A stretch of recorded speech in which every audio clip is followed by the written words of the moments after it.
नमस्कार दोस्तों, मेरा नाम है राजू और आप देख रहे हैं राजू मोटो ब्लॉगर। उम्मीद करता हूं कि आप सब अच्छे होंगे। और आज हम इस वीडियो के अंदर करने वाले हैं जैसलमेर फोर्ट को एक्सप्लोर। तो हमारे साथ है गाइड, वो इसके बारे में पूरा डिटेल के साथ में हमें जानकारी देंगे। इस जगह को बोलते हैं जैसलमेर। जैसलमेर महारावल श्री जैसल के नाम पे रखा गया। जैसल देव जी श्री हमारे राजा का नाम था। मेरु ऊंचे पर्वत ऊंचे पहाड़ को मेरु बोलते हैं, तो दोनों का नाम मिलाकर जैसलमेर रखा गया। अभी अपन जिस जगह पे हैं उस जगह को बोलते हैं राजा का पैलेस। महारावल पैलेस भी इसको कहते हैं। और राजाओं के सर टाइटल हुआ करते थे, हर जगह के अलग अलग राजा होते थे, उनके टाइटल हुआ करते। जैसलमेर के राजा का टाइटल था महारावल, जोधपुर महाराजा, चित्तौड़ महाराणा, जयपुर सवाई, बीकानेर राव। ये राजाओं के टाइटल हुआ करते थे। महारावल जैसल राजा का नाम था और 1156 में इस किले की नींव रखी गई थी महारावल जैसल द्वारा। उससे पहले इसको कहते थे त्रिकूटगढ़ की पहाड़ी। त्रिकूटगढ़ की ये पहाड़ी थी। श्री कृष्ण के वंशज है। छात्राला यादवपति उत्तर भड़कीवाड़ भाटी श्री कृष्ण के वंशज है। पहले तो भड़कीवाड़ भाटी का आप अर्थ समझ लीजिए। भड़कीवाड़, जो दुश्मन की भीड़ को दरवाजे के बाहर ही रोक के रखे, वो भड़कीवाड़ भाटी कहलाते थे। यहाँ पे ये जो जगह देख रहे हैं, इस जगह पे पानी स्टोर किया जाता था उस समय में। ठीक है ना। और अभी रिसेंटली 1 साल पहले महारावल श्री चैतन्य राज सिंह जी का जो राजतिलक हुआ था, इसी जगह पे हुआ। इसी जगह पे उनका राजतिलक हुआ था। ठीक है ना। तो श्री कृष्ण के वंशज है। महारावल जैसल जब यहाँ पे आए, त्रिकूटगढ़ की ये पहाड़ी थी, तब एक जो है तपस्वी थे, वो यहाँ पे तपस्या कर रहे थे। तो उनसे जब मिले, वो चरण वंदना की कि भाई मैं यहाँ पे किला बनाना चाहता हूँ। तो उन्होंने कहा कि हाँ, तुम किला बना सकते हो यहाँ पे, क्योंकि कई साल पूर्व, वो तो सिद्ध थे, जानकार थे, कई साल पूर्व तुम्हारे जो पूर्वज हैं श्री कृष्ण जी, श्री कृष्ण यहाँ पे आए थे। एक्चुअल में हुआ ये था कि अर्जुन के साथ वायु मार्ग से श्री कृष्ण जा रहे थे। लीला थी प्रभु की। हाँ जी। मरुभूमि का ताप बहुत तेज था, अर्जुन से सहन नहीं हुआ। आसपास कहीं पानी नहीं दिखा, तो प्रभु श्री कृष्ण से कहा कि प्रभु प्यास लगी है, पानी की कोई व्यवस्था कीजिए। तब प्रभु ने जलबाण चलाया, बाण, तीर का जो बाण होता है, बाण चलाया और उससे एक कुआं निकला। एक कुआं बन गया जिससे अर्जुन ने प्यास बुझाई। तब श्री कृष्ण ने कहा था, हे अर्जुन, आने वाले समय में मेरे ही वंशज यहाँ पे राज करेंगे और मेरा मेघडांबर छत्र यहाँ पे सुशोभित होगा। ठीक है ना। तो उन्होंने उनको कहा कि आप यहाँ पे किला बनवा सकते हैं। ठीक है ना। और इस किले की ऊंचाई है 80 फीट और ये भारत का दूसरा किला है जो लिविंग फोर्ट है। भारत पूरे में पहला किला, आपके मन में सवाल होगा, पहला किला है चित्तौड़ का किला। चित्तौड़ का किला लिविंग फोर्ट है। उसके पश्चात ये भी लिविंग फोर्ट है। ठीक है ना। नगर परिषद के 2 वार्ड लगते हैं। आधा किलोमीटर के आसपास का एक राउंड है जो इसको इतना ही किला बना हुआ है। 1156 से 18 सेंचुरी तक जो था वो यही किला था। 1156 से 18 सेंचुरी तक यही था। 18 सेंचुरी के बाद नीचे लोग रहने शुरू हुए, नीचे उनका रहवास शुरू हुआ। ठीक है ना। इस किले में देखने लायक है, राजा रानी का पैलेस है, लक्ष्मी नारायण टेम्पल है, लोगों की आस्था का केंद्र है, और भगवान शिव का मंदिर और जैन टेम्पल है। और कैनन पॉइंट है जो अलग अलग दिशाओं में कैनन है। अभी चलते हैं आर्मरी शस्त्रालय। Please mind your head.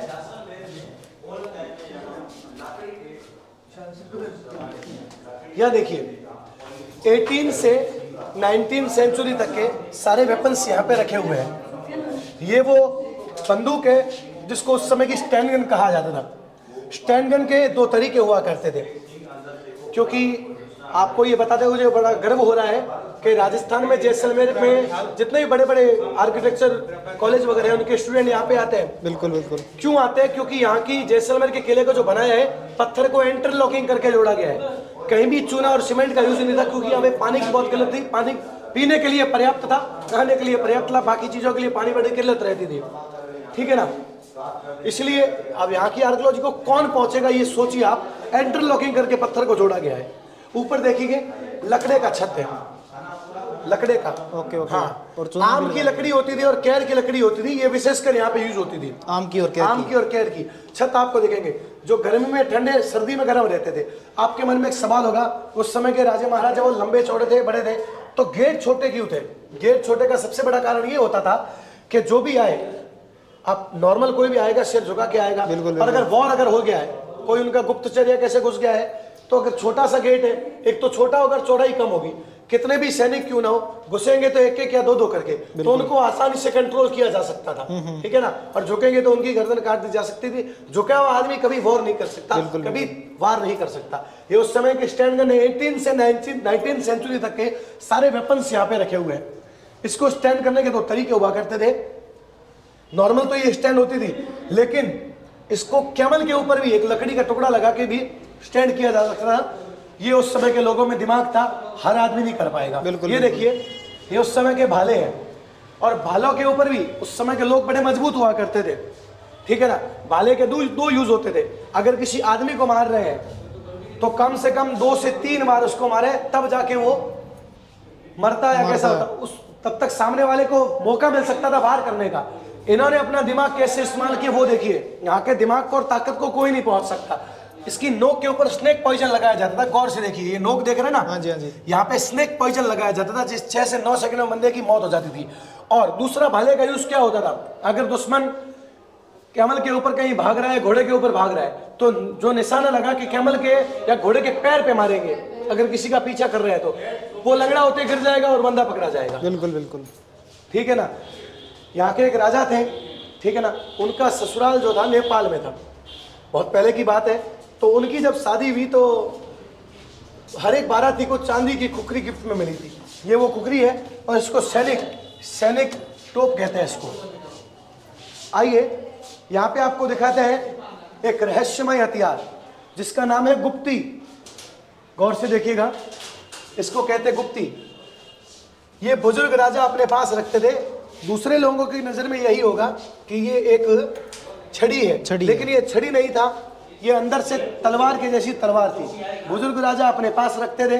अगर खतरे का थोड़ा अंदेशा हुआ तो यही गुप्ती का अर्थ क्या है, गुप्त रूप से चलने वाला हथियार गुप्ती। तो ये तुरंत रूप से उनकी रक्षा के लिए तत्पर रहता। बिल्कुल बिल्कुल। ये देखिए भालों के सिरे हैं, ये देखिए,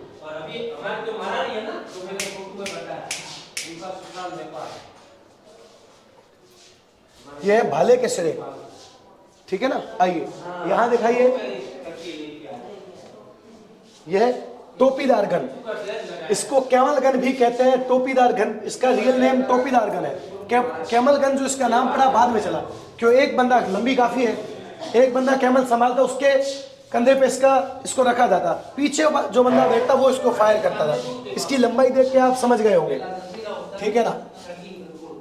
ये 19 से 20 सेंचुरी की है। 19 से 20 जो तीर कमान है वो 18 से 19 सेंचुरी तक के सारे हैं, लेकिन जो वेपन्स आपको बंदूकों के हिसाब में देखेंगे वो सारे 19 से 20 सेंचुरी तक के हैं।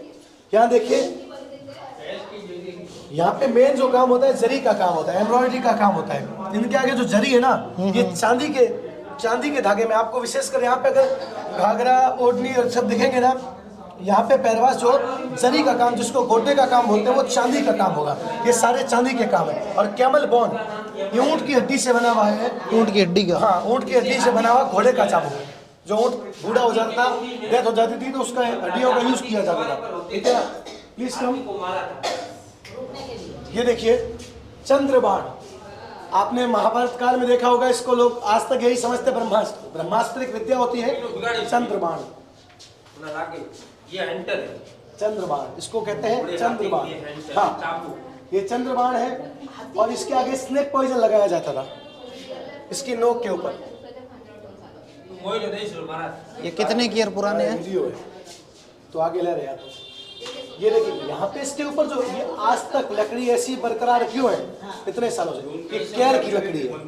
कैर की लकड़ी है, ठीक है ना। यहाँ पे भी देखिए, ये सारा इंटरलॉकिंग है। बाद में ये चूना वगैरह लगाया बाद में, ये सारा इस पत्थर का इंटरलॉकिंग है। इसी का ये प्रमाण है कि इतनी बारिश है, क्योंकि यहाँ पे वैसे तो पहले बारिश बहुत कम होती है, अभी कुछ समय पहले आनी शुरू हुई है, लेकिन बनाने वालों ने ऐसे बनाया कि कितनी भी बारिश हो जाए, यहाँ की इंटरलॉकिंग को कुछ फर्क नहीं पड़ेगा। आज भी गिला ऐसा कैसा पता है। बिल्कुल बिल्कुल, ठीक है ना।